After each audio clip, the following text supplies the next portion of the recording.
So that brings me to an idea of this sort of this intersection between real life, imagination, and art, and sort of how those come together in your work, in I think a very wonderful and unique way.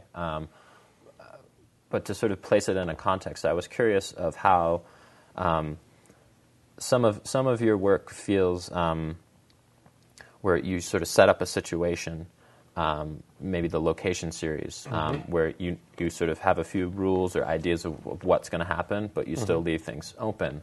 And I was kind of interested, if do you have an interest, or do you feel like you're part of the lineage in sort of expanding the idea of maybe like happenings, or the Fluxist, or Alan Capro, in the sort of the taking the everyday, and theirs was a very sort of direct observations of the everyday.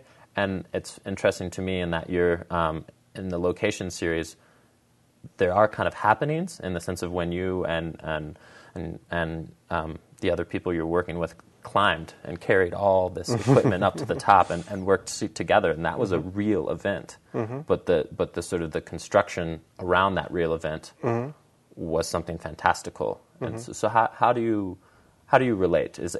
Do you feel like you're a continuation of those happenings, or is it something that's very different for you? Most of my works, it came from everyday life.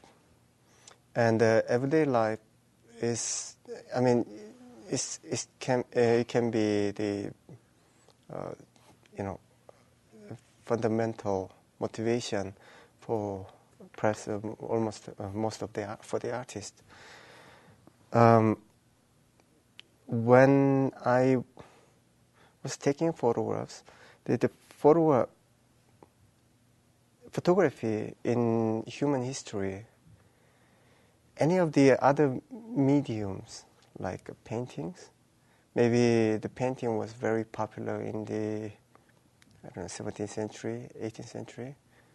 But if you see something really amazing on the street, during the 17th century, not many people take the drawing books out and draw.